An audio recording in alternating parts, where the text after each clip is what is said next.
그렇죠? 제 노트북이 꺼져가지고. 자, 이런 상태라 이겁니다. 그렇죠? 그러면 이런 상황 속에서 그러니까 우리가 지금 이제 미국은 다시 한번 정리하게 되면 미국의 산업, 제조업의 부활에 수단으로 지금 무역을 지금 접근하고 있다는 얘기고, 그 다음에 중국 죽이기는 기본적인 최상위의 목표인 거고, 예? 상위의 목표인데, 이것과 이 두 가지 미국의 목표와 관련해서 가장 타격을 입을 나라가 누구냐? 대한민국으로 안 보입니까? 대한민국 안 보이냐고요. 이거 큰 문제입니다. 대한민국의 수출 경쟁력이 2011년 금융위기 이후에 굉장히 지금 경쟁력을 잃은 상황 속에서 더군다나 트럼프의 그러니까 이 보복이 들었을 때 대한민국 수출, 이건 큰 문제라 이겁니다. 큰 문제라 이거예요. 그렇죠? 자, 지금 그러다 보면은 대한민국은 지금 내수가 지금 엉망이잖아요.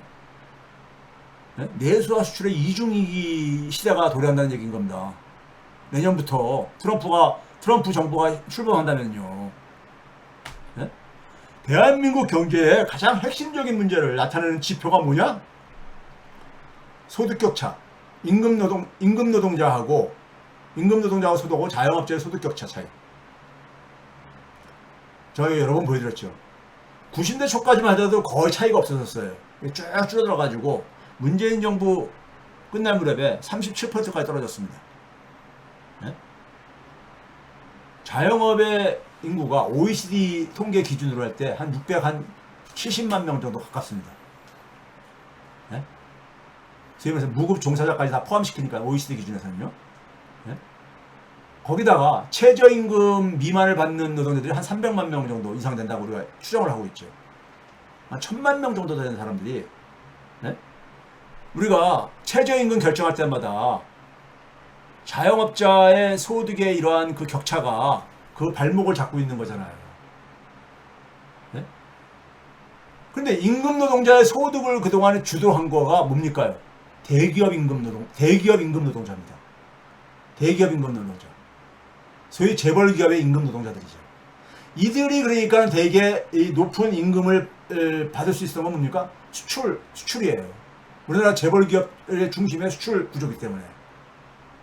대기업들이 수출에 타격을 보게 되면은 이 임금 노동자 소득 증가도 굉장히 정체될 수밖에 없다 이거예요. 그렇다고 해서 자영업자가 무슨 소득이 올라간다? 이건 아니죠. 네? 예, 가게가 소위 말해서 대기업 노동자들조차도 소득의 정체가 그러니까 예상된다면은 그냥 다 하향화되는 거죠. 다 같이 하향화되는 거잖아요. 네? 이 문제가 대한민국 경제 가장 핵심 문제로 제가 하는 이유가 이 문제에 대해서 해결책을 제시하지 못하면은 경제 문제는 변화 안 생깁니다.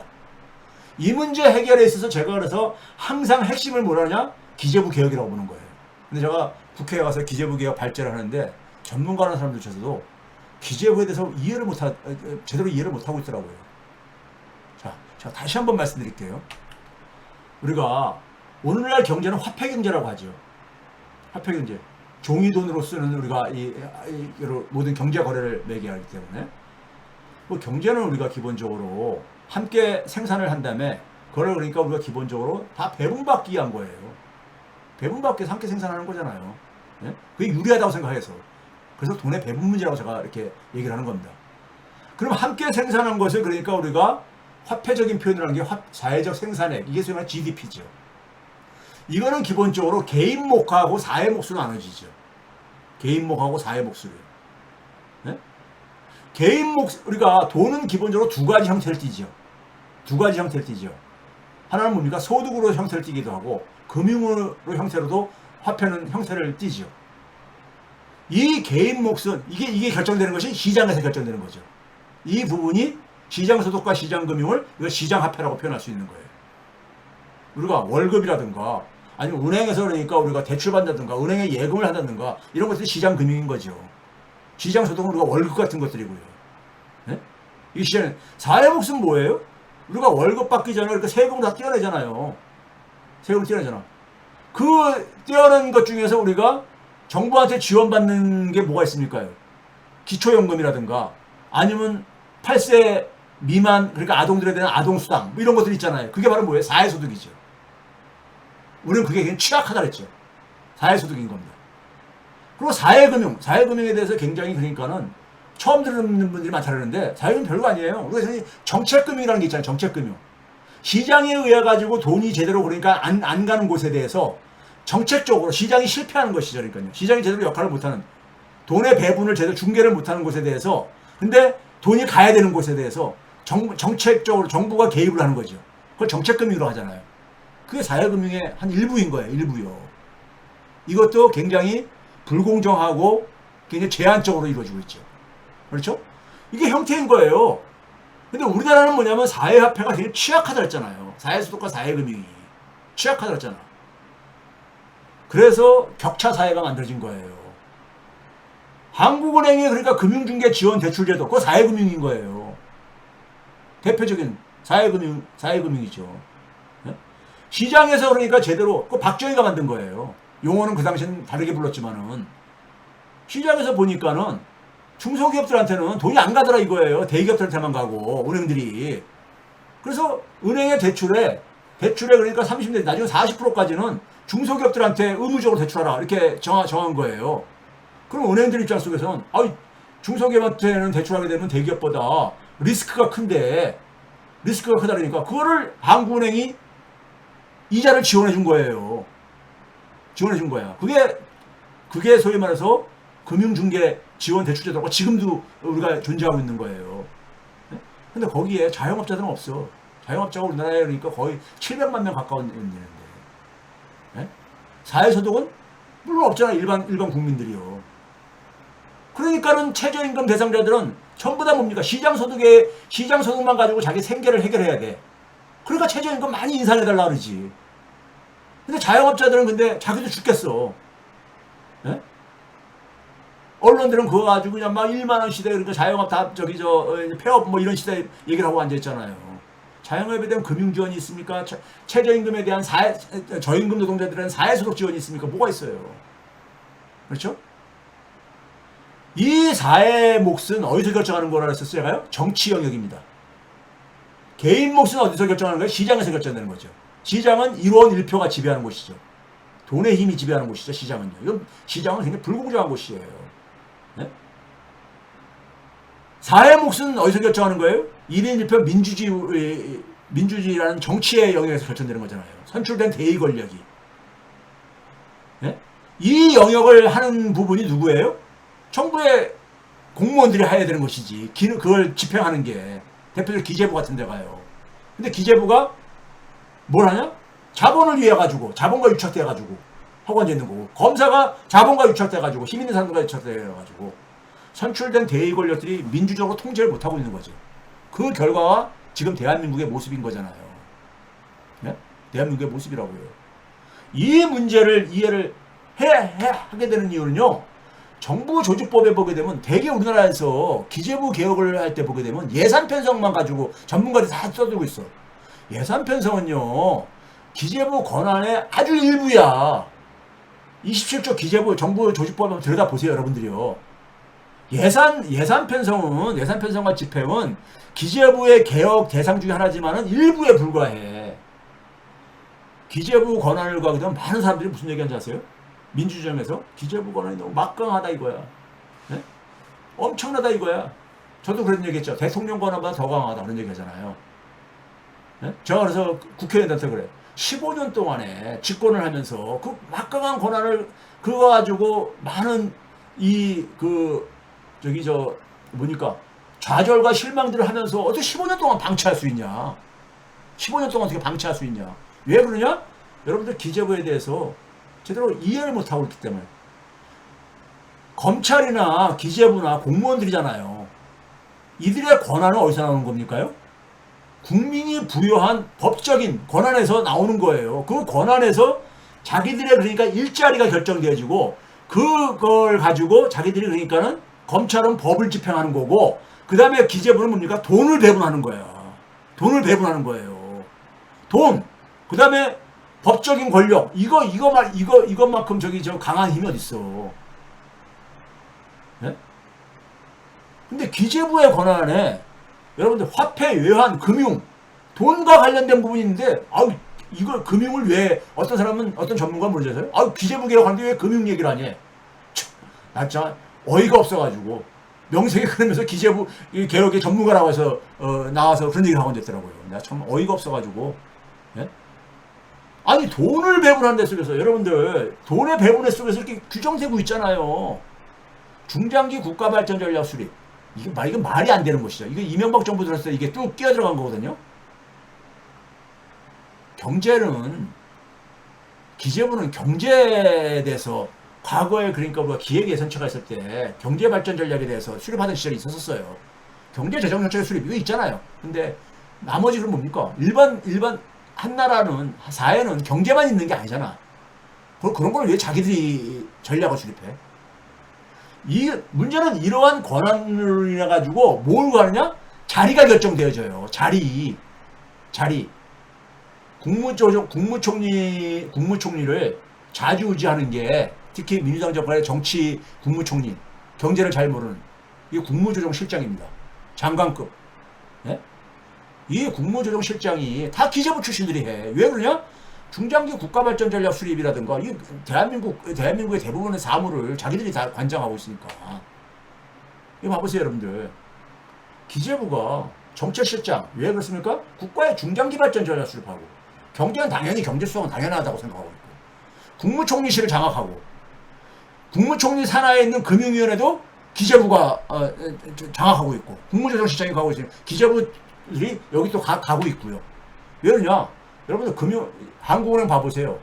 한국은행 보게 되면 기재부가 사실상 장악하고 있어. 금융위원회 그다음에 금융위원회 위원장이 추천하는 거라든가 기재부 장관 추천하는 당연적으로 들어가게 돼 있잖아요. 네? 그 다음에 금융위원회 봐보세요. 금융위원회도 그러니까 금융위원회가 여러분 막강합니다. 은행들의 영업허가라든가 이 금융기관들의 모든 것을 다시 좌지우지할 수 있는 데가 금융위원회예요. 정책을 결정하는 것뿐만 아니라 이게 국무총리 소속인데 여러분들 역대 금융위원장들 봐보세요. 역대 금융위원장들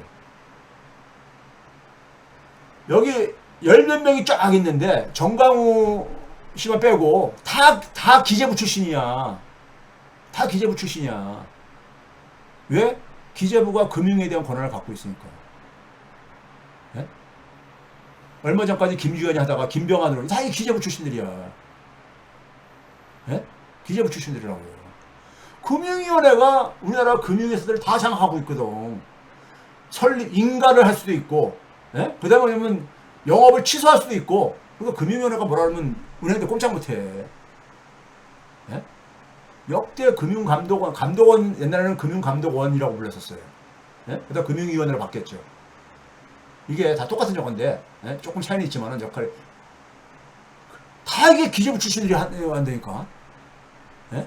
국무총리실의 국무조정실장을 다 기재부가 하고 있고. 네? 그럼 이런 상황인데, 어떻게 기재부가 돈과 관련된 것을, 금융과 관련된 것을, 이걸 모르면서 어떻게 기재부 개혁을 하겠다는 거야. 기재부 개혁 못하면 뭐가 안 되느냐? 사회화폐가 실종되져요. 사회소득과 사회금융이 실종되게 되면 어떤 일이 생기느냐? 대한민국 이렇게 돼버리는 거예요. 격차 사회가 된 이유가. 국민이 경제와 금융에 대한 자기의 권리를 못 찾아먹게 되는 거죠. 지금 국제 상황은요, 트럼프 시대 들어서면서 수출이 굉장히 위기에 지금 우리나라 내몰릴 지금 이런 풍전등화 상황이라고요.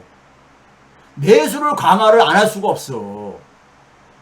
물론 트럼프의 보복 압력을 풀어나가야 되죠.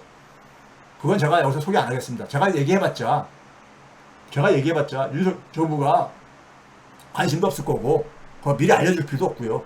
네? 관심도 없는 사람한테 입 아프게 써줄 필요 없고요. 대응을 해야 되겠죠. 해야 되는데 상당히 어려운 시간이 오고 있다는 것은 우리가 다들 상식적으로 쉽게 느끼는 거잖아요.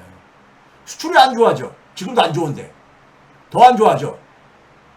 내수는 완전히 지금 무너진 상태야. 내수가 무너진 상태가 뭡니까? 제가 그래요. 네? 자영업 하시는 분들이 저한테 제가 그런 얘기 했잖아요. 교수님 뭘 하고 먹고 살아야 돼요? 제가 질문이 잘못됐습니다.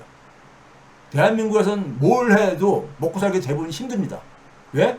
가계가 소득이 너무 취약하기 때문에. 가계 소득이.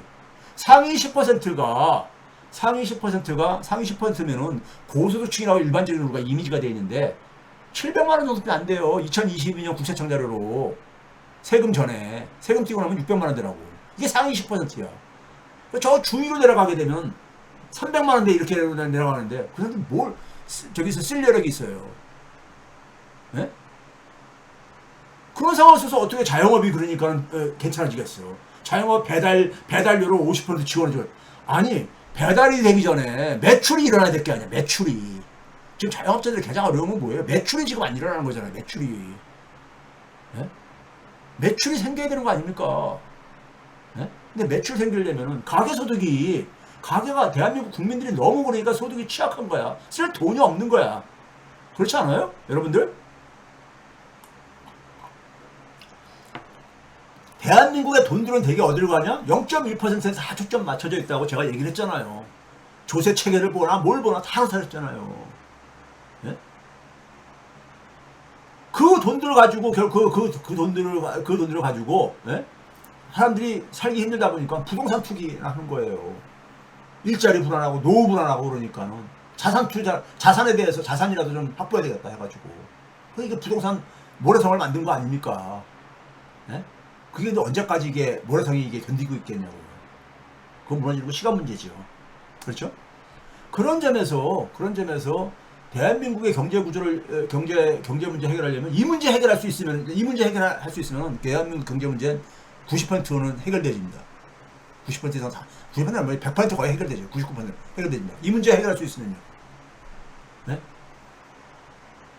이 문제 해결 못하면요 대한민국은 계속해서 제가 그랬잖아요. 더군다나 임금 노동자의 소득 증가를 주도한 게 대기업 임금 노동자라고요. 그동안에 보게 되면요. 대기업 임금 노동자의 소득은 대개 어디서 나오냐? 수출이에요. 재벌기업들이 대개 수출 가지고 돈 버니까. 네? 근데 수출이 지금 삼성전자만 하더라도 네? 타격을 입고 있잖아요. 네? 우리나라 대표적인 기업들이죠. 자, 그런 점에서 트럼프 시대에 한국 경제는 고난의 행군이 시작될 가능성이 있습니다. 고난의 행군. 네? 고난의 행군이 시작될 가능성이 있어요. 지금 내수는 구조적으로 이렇게 취약한 상황 속에서 수출이 더군다나 무역 수지가 트럼프가 얼마나 대미 무역 흑자를 줄이라고 한 절반으로만 줄이라고 하는데 우리나라는 적자 국가로 전환합니다. 네? 큰 문제입니다, 이거.